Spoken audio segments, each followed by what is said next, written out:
Hey, this is Trevor Sternad from the Black Dahlia Murder here, and you're listening to the Everblack podcast. Hey, humans, Carl, this is Odorous from Guam. Going to the Fear Factory. This is George Cole from Under Fisher. This is Jazz from Double Drop. This is Wade from Our Last Enemy. Mike Nick from Suicidal Tendencies. Hey, this is Wednesday 13. This is Bruce Evans. Rex from Kill Devil Hill. This is Gary Lee from Sepultura, and you're listening to Everblack podcast. Alright, before we go into this episode, we just need to give a shout out to our show supporters, the brutal occult clothing brand Electric Witch, who have amazing apparel from shirts to hoodies to hats to beanies and more. Check out their full range at electricwitch.com.au and put in the code EVERBLACK for 20% off your order. Don't forget to subscribe, rate and review the Everblack podcast through Spotify, iTunes, YouTube and Facebook, and check out all our articles at everblackmedia.com. Alright, on with the show. Riina, thanks for joining us on the show, mate. How's everything going over there in your part of the world? Well, we were already doing really well with the COVID thing, and then summer came, and obviously we live in the land of darkness, so summer is a very meaningful time of the year, the 2 or 3 months that we get some sunlight, that people are eager to go and do things, and they certainly did, and now the second wave is also hitting us. So I am expecting more restrictions to come, and it's probably not possible to do the entire sort of quit everything, lock everything down sort of response that we did in the spring that worked well.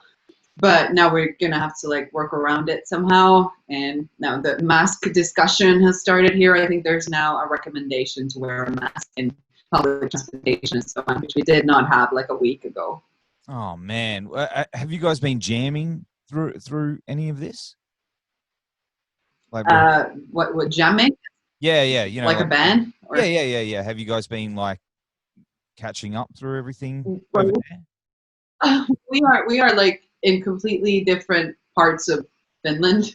Oh wow. So okay. So like yeah, we don't like get to practice like randomly or go jam randomly. It's like we always have like an entire weekend that's dedicated for band practice that we do, and it's like we have the practice then goes on for like 8 to 10 hours, I would say. Obviously we have a break in between, but we play for like a full working day. Wow. At least like Saturday, Sunday, and then we split and go back to our town. So we work a lot remotely, but unfortunately no jamming. Oh man, that's a real bummer. That's a bummer. Yeah, but it sort of is, but we're used to it, and like in a way, the COVID situation has given us some more like time and space in our personal lives to put more effort into this. We've been working on new songs during this time, so definitely not a huge bummer and not a waste, even if we do it remotely, but it's just how it's been for so long that nothing really changed. Yeah, well, I mean, of course, we're talking about your band, SILENTIUM. Is that how you pronounce it? You guys pronounce it that way? SILENTIUM. I got it right. Okay. Well, you're about to release your very long-awaited 6th studio album, Motiva, on August 28th, and which is amazing. I've been cranking it over the last week. Thank you. Just up to speed in between, I mean, your last album, Amortian? Is that how you pronounce it? My Australian, anything that comes out of my mouth in Australian, the translation always ends up like it's like a backwards record. So I'm sorry for butchering any of your band titles or anything like that. So I'll try that again. But what's been happening in between that time? Life has been happening in between that time. Definitely, we have been in the creative process throughout that time as well. It's not like we ever contemplated calling it quits or like in any deliberate way said that, hey, let's sit on this for a 10-year period. We never did that. We were writing songs, we played gigs here and there, even like this special show that we did when we were sort of celebrating our 20th year as a band. And so we had some kids, we had work stuff, and then slowly just still kept working on the songs.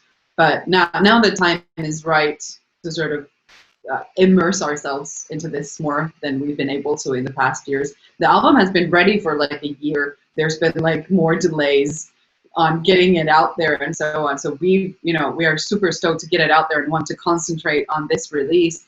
But like creatively, we have had time to take that little break and sort of start already working on new stuff. So I'm pretty sure the next one will come sooner than after a decade. So you mean new stuff already, like another follow-up album?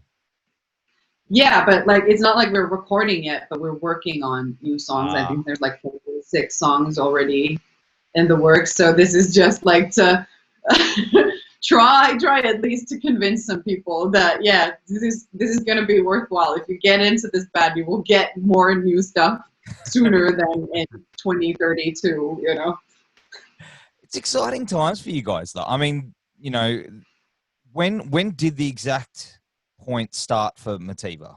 Like, how long ago did the writing process start? Well, for instance, the song Tide, Sami has been working on it already 10 years ago. I think he started working on it quite quickly after Amorten was released. And then some of the songs are much more recent compositions and productions and so on. But it's been throughout this entire time we have been working on it. There was a time when we did like a 3-song demo of it, of I think it had Unchained Truth and Safer Easier, if I'm not mistaken, on that demo to sort of try and look for a label to maybe cough up the money up front to do the album. But that didn't happen, so we did everything ourselves. But yeah, we've already like played some of the songs live throughout these years, at least those 3 that I just mentioned. But then like Vow is fairly new, Vortex is one of the newer songs and so on. But yeah, that's kind of what happened. Did they change much from when you were playing them live? Did any of those songs, you know, you went back to, I'm finding that at the moment where I've actually had to go back to the drawing board with the song because I've been playing it live for so long, and then we went to record it and went, this is not translating. I need to mix it up. Anything like that? Isn't that a point though? Because something can really work live and then not record it, and the other way around as well. You know, that it can sound great on the album, and then you play it live and people go to get beer. You know, that you never know, and it's a weird balance to try and find.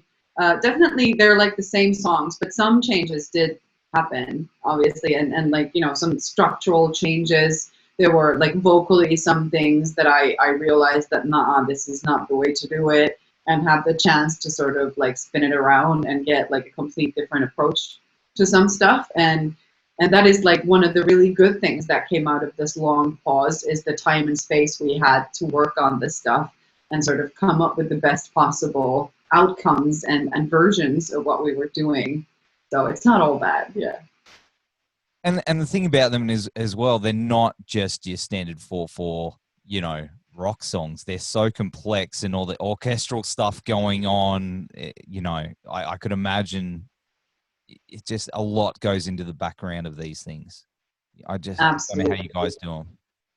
It's incredible. This is all the credit goes to Sami Booman and Juha Lehtioksa, and even more to Sami who handles all the orchestrations and most of the song arrangements. Even if the song is originally written by Juha, Sami will always have like a huge impact on it in the form of like doing the orchestrations. And that is very much at the core and essence of Silentium, are the layers, are the complexity, and the just, you know, at the first listen, you don't really understand how much stuff is in there, you know, and all of that stuff is there for a reason, you know, and now we've managed to sort of achieve this super robust, big sound to the album that still has like this organic spice to it, if that makes any sense, that it's not like over polished, you know, that it still has like this rawness in it as well, you know.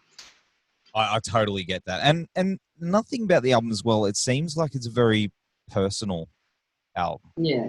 Lyrically, you know, where's that coming from, if you don't mind me asking? One word answer would be depression. Like a lot of the things that I write either deal with me dealing with depression, or they are just like derived from that state where, like, you know, at least for me, depression equals like completely losing contact and grasp of people and the world. Everything seems incomprehensible and just you feel like an alien, you know, that you have no contact, no way of connecting with the world or the people in it. So from that feeling sort of stems my need to study people and understand their choices, their words, their actions, and so on. And that is actually what the album title Motiva refers to. Like, all the songs basically deal somehow with like these driving forces in people's lives, and they're like why they do the things they do, whether they're good or bad, you know. And that's where it comes from. It just compels me to try and understand the world and people. I think a lot of people are going to grasp onto that, and you're probably going to hear from people and how that's helped people as well. I think it's, I hope so. It's a brave thing to do. This is like my biggest wish in like making music and being that open, because obviously you do make yourself very vulnerable by just spilling your guts like that. And there are still people in this world who think depression can be cured by just like getting a grip, you know, and that's just not how it works at all. So because I have these channels at my use to sort of bring this subject forth and discuss it and like just share my experiences, I feel like it's my responsibility to do so. Because if there's any way I can help any other person, or at least try to lift the stigma of this disease, then it's definitely my job to do it. And I'm happy to do it no matter what the price is for me. I actually did like an interview in the biggest newspaper in Finland. It was in no way music related, but just my doctor asked me to do an article that had to do with the importance of therapy in the treatment of depression. And I promised to do it, and after the phone call, I was like, shit, what did I just get myself into? I had like this major panic attack, was just rolling on the kitchen floor for like 30 minutes, hyperventilating, but was just like, okay, now just get a backbone, woman. Like, this is a huge opportunity, and you owe it to everybody else who struggles with this. But clearly the price after that story came out, I was unemployable for 2 years. I could not get a job, you know? Oh, man. You know what? You're a brave person. Absolutely. I here's to you, my friend, because it, you know, it does take a lot. I understand, you know, someone, you know, who deals with it as well. I totally understand. And, you know, I definitely know people out there that don't have that musical outlet. You know what I mean? Right. Like, at least we've got that channel to put it in a creative space, where there's some people that deal in the wrong way. And that's why I think it is a good thing when people like yourselves are out there, you know, as difficult as it can be for yourself, like being a bit of a shining light for those people through music. So, yeah. Thank you so much. That is such a lovely thing to say. And it's hard because I really want to help people. Yes. And I feel very like whenever I hear that somebody struggles with the same problems, like my first instinct is to say like, what can I do for you? Like, let's talk. I can be here for you. And then it's like, there's thousands of people who struggle. Like it's just like my, you know, in my like bubble, you know, that are like close to me. And it's also like heartbreaking that you can't be there for everybody. But I hope the music does it, and at least through the music, I can be there, you know? Absolutely. 100%. I believe it will be too. And, you know, it feels like this album's also a little bit more mellower in a lot of parts too, compared to the previous stuff. I mean, but saying that, it's definitely got its like heavy moments, like Vortex you mentioned before. I love that track, man. Like, huge. Like, it takes you by surprise. That's the thing about that song. You go, okay, you know, it's nice little, and then bam, slaps you upside the head. It's real, you know. And you know, whose decision was that to sort of, you know, maybe have a little bit of those shades more on this album? I think it's about the like just the maturity of the band, and like it's always been in Silentium's music. It's always been like, you know, that you want to go from one end to the other, and you want to like evoke all the emotions and be sensitive, and then just be arrogant at the next moment, and so I don't think it's like something new per se, but that song definitely does go on a roller coaster ride of dynamics and like stuff. And I think that is Sami's choice, and that is, I think, what Sami really excels in is going from the subtle to the grandiose and just doing it in a way that is streamlined and doesn't sound like fake or like, how could I put it, that it doesn't sound like it was made. It sounds like it happens, you know, if that makes sense. Yeah. Absolutely. Natural. It's very natural, but it takes you by surprise at the same time. You're like, oh, okay, here we go. Okay, now we're going down that hill, and it right. Yeah, it's good fun. Who's the male vocalist in that song? That is Toni Kaikkonen. Yeah, Toni Kaikkonen, who is from Jyväskylä. We call him the Mike Patton of Jyväskylä. He actually did like 3 versions of the vocals, I think, of which, like, you know, that one was even like heavier, and one was like subtler, and I think we picked the middle one then as the perfect one. And he's really, really, really great. And I think you can hear him in his band Red 11 as well. Do you play with those guys a lot over there? Well, usually when it happens, do you? Or with my guys, or the Red 11 guys. Oh no, we've never had a gig together with them.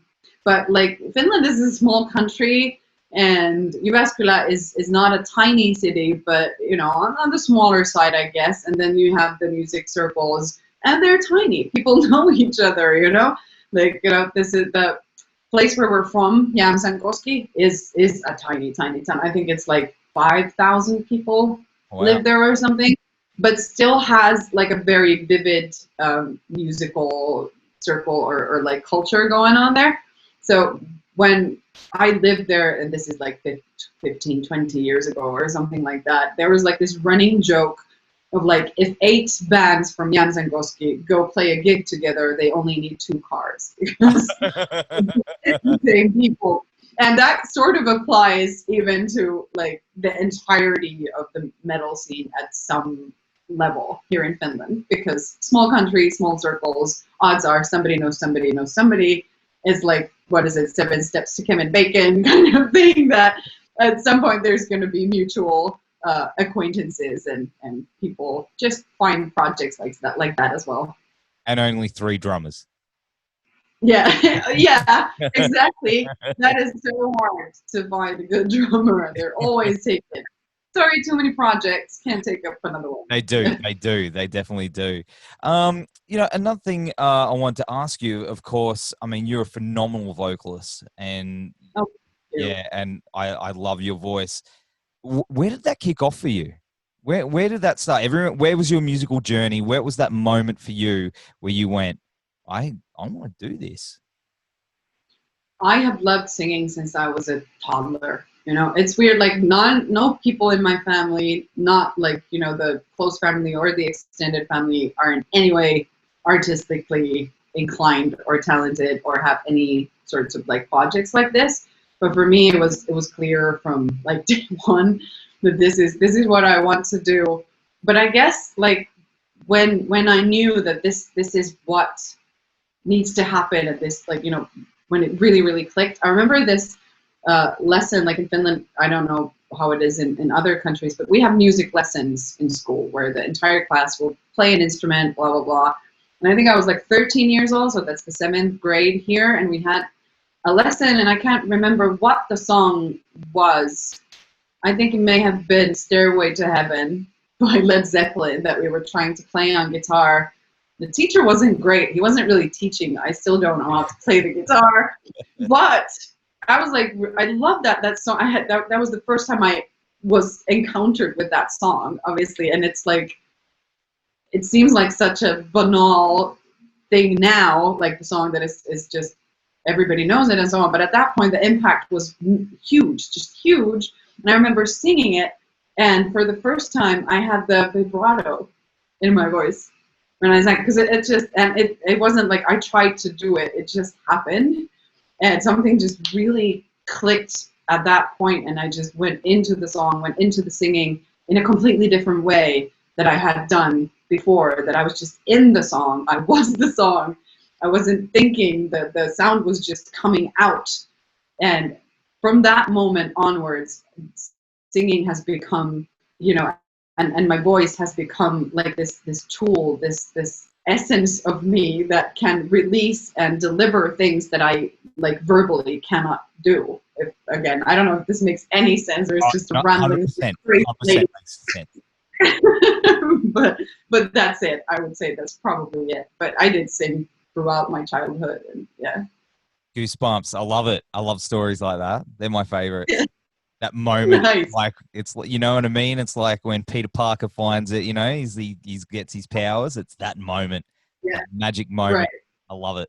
Yeah, it definitely did happen. And I think the vibrato, it is like a magical tool, or like, you know, because it gives you like this way of conveying like these really sensitive notes, and these like, you know, it gives you more range in what you can do. Not saying that if you don't sing with a vibrato it's somehow worse. It's not, you know, different kinds of music, different kinds of vocals, everything has its place and its purpose.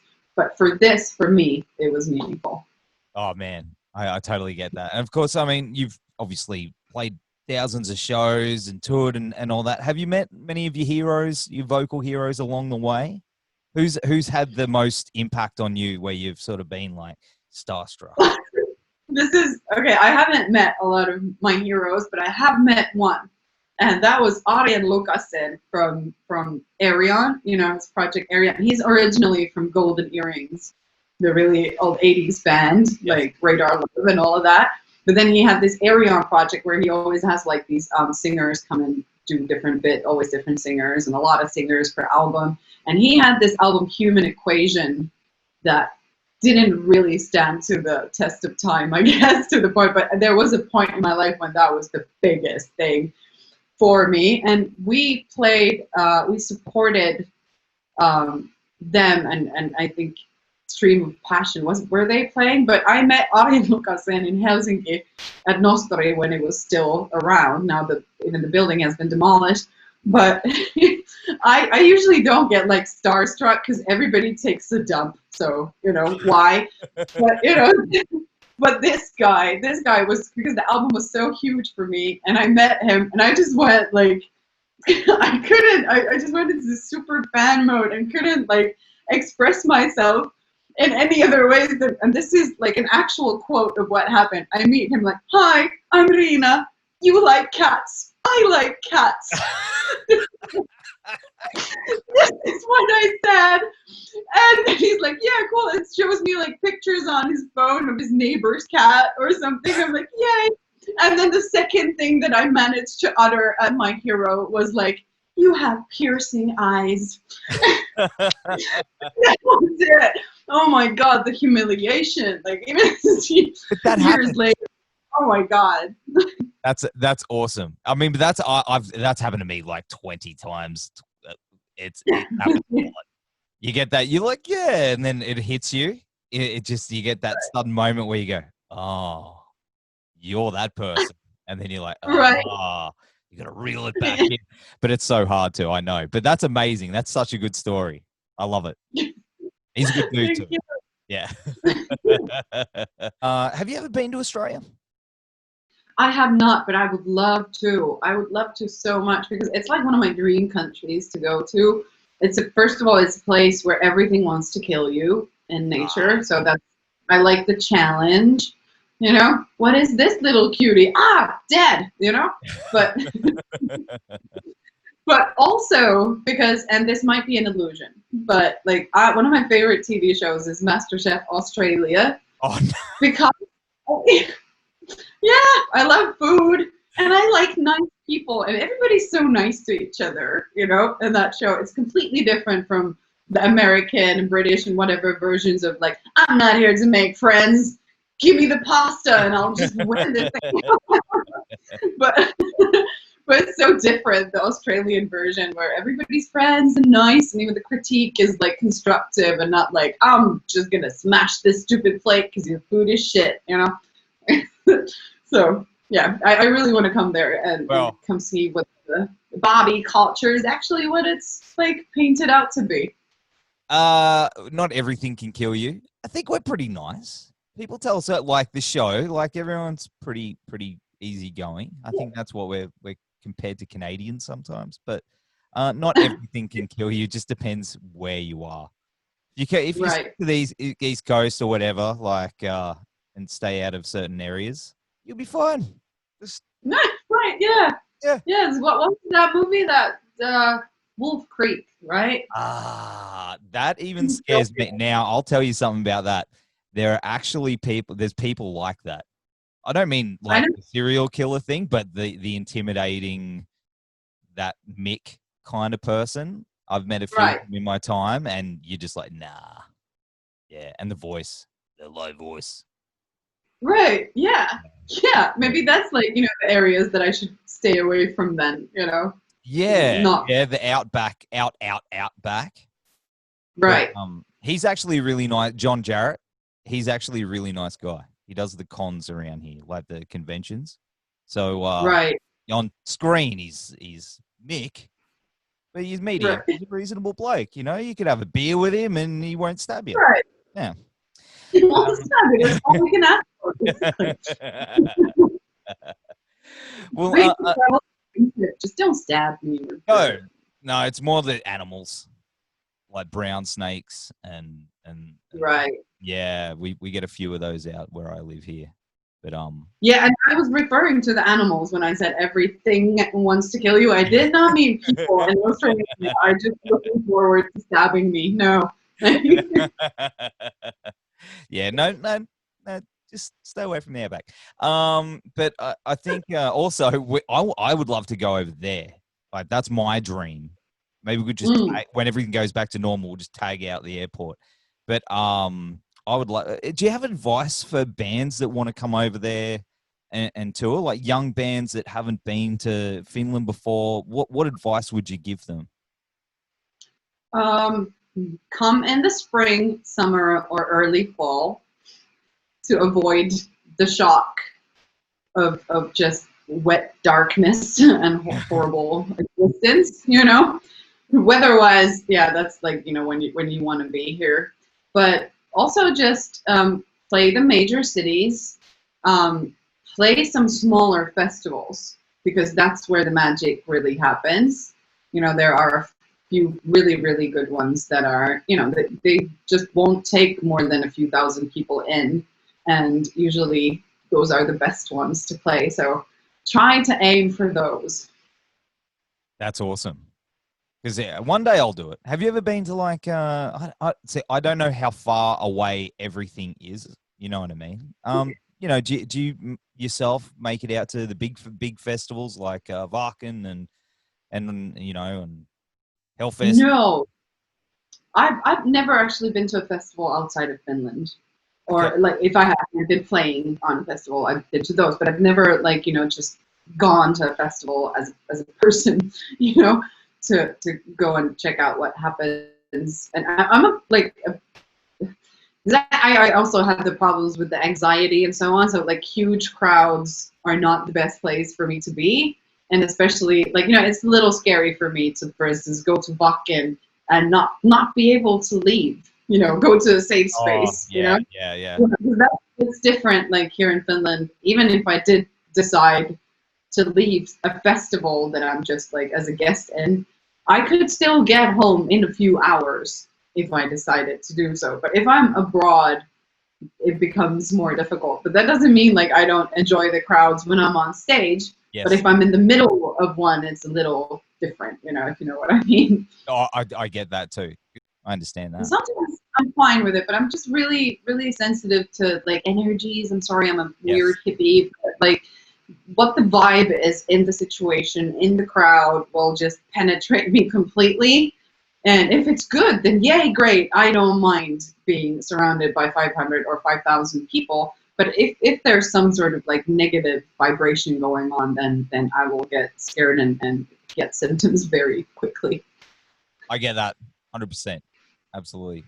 Talking to festivals over there, what's the one you've played where you've been most proud of? What's the one show you've done where you've just walked away and gone, that was everything?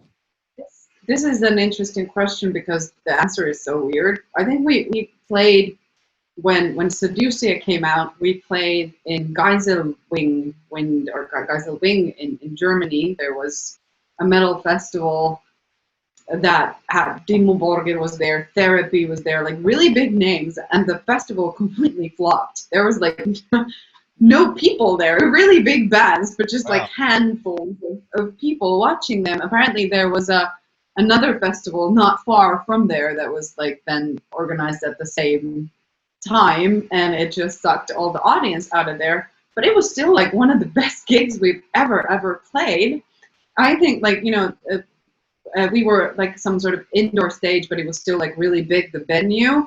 We had maybe, I'd say 20 to 30 people watching that gig, and we just rocked so hard. I remember like we had so much fun playing. The sound engineer guy was absolutely amazing. Like the sound on stage was so good, and this also has like huge effects on obviously how you can perform, whether you have to scream out your voice in the first 2 or 3 songs, or whether you can just like enjoy yourself while you're doing it and not like, can I hear this, can I hear that, you know? And all of those people, every single one of those people that was on that gig came and commented on some of our platforms, like, wow, we saw you there and it was amazing, and we're like, da. So I'm like super proud, because it also is a testament to our sort of philosophy in playing, that it doesn't matter whether it's for 20 people or 2,000 people. We're still going to put our everything into it. We still want you, if it's just 2 people, I want you two to have the best time of your entire life, because you want to spend 2 hours or an hour and a half of your life at our gig. So I'm going to make it worthwhile. And that's something that I think all of us remember that one. I agree with that way of thinking too, you know? Yeah. I mean, you see bands and they go, and if it's not, they're not vibing it, you know, and they just go, and they just go through the motions. Right. You can tell. But man, yeah, doesn't matter how many people, man, get up there and like throw down hard, and people will go and tell their friends and their friends. Man, like that was the best thing I've ever seen in my life. Hands down. Yeah. Way to do it. Yeah, absolutely. Yeah, I completely agree and believe that is true. And even if they don't tell their friends, I don't care. If they just take that home, and like 10 years from that time, they're like, yeah, that one time, yeah, that band, you know, then I've done my job and we've done our job, and it's a success then, you know. Damn right. In saying that, I mean, release day's coming up a week from today. What are you going to do? Well, when this goes up, it'll be a few days, you know, time travel. But what do you got planned? Have you and the guys, you know, you're going to Zoom, or you're going to, you know, have a couple of cold ones, or what's going to happen? How are you going to celebrate it? I think we're going to try and celebrate a little next Wednesday when we're playing that gig, because that's when we're going to be in the same place and just can, like, I'm sorry, I've done so many of these, maybe I didn't mention it to you, but we are playing like this special guest slot next Wednesday. This is probably going to be the closest. Probably the closest we can get to like a release show in this situation, because all of our tour plans have obviously been thrown in the trash by Cosmos. So so we're gonna see each other next Wednesday. So I'm pretty sure that's when we're gonna exchange some high fives and have a couple of brewskis. But then Friday, when it actually comes out, I have reserved a proper restaurant dinner like 3 months ago already. Like this, like I don't care how much it costs, but I'm drinking and eating fancy with my friend, you know, who runs Raven Management. So I'm really looking forward to that, because it's been a while. I'm a huge foodie. Like food makes me so happy, and I have this neurotic relationship with it. So that's how I'm gonna celebrate the album. Damn right, I'll be thinking about you when you're doing it too. Because it's a great thing to say. Hey, like, what are you looking forward to having at the restaurant? What's on the menu? I'm gonna have like this 9-course taster menu with all the wines. Like, excuse my fancy ass, but like I love doing that stuff. Like I live in this crappy like rental apartment, don't own a car, always wear old clothes from my friends, and only buy from sales, but then have no problem spending hundreds of euros on a dinner, because that's living, you know, that's experiences. That's right. A wise man once said, or woman, I can't remember who it was. It was some, I think a Buddha or someone, they said, treat yourself.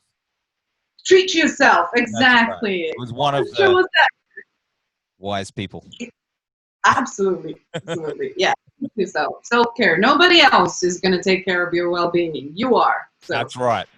All the wines and all the titties. No, Yeah. Not sponsored by titties, but hey guys, like I do like this beer. It's not too bad. I'll send you one somehow. Yeah. Oh, please, that would be amazing. I also have this thing that I always do at the end with the dessert. I always have to have green tea and amaretto. You know, Disaronno, this like Italian liqueur that is made out of sour almonds. I don't know if sour is the word, but the bitter almonds, not sour, bitter almonds. And it's this very distinct taste, and I always need to have that at the end of a fancy dinner or any dinner. I'm down for that. That's awesome. Yeah. Hey man. We'll have that when you come to Finland or when I make it to Australia. Then this is a date. Yeah. Well, you'll have to come down because down here it's going to be beers and barbecue. Like that's the way we do things down here. It's a, you know, it's absolutely. It's going to happen once it's all over, hopefully. But in the meantime, Riina, it has been an absolute pleasure hanging out with you today. The new SILENTIUM album comes out. It's Motiva. Sorry, I'm getting mixed up here. I think I didn't even drink half of this thing. Let me start that again. The new SILENTIUM album, Motiva, is out this week on August 28th. I'll have all the links here, as I always say.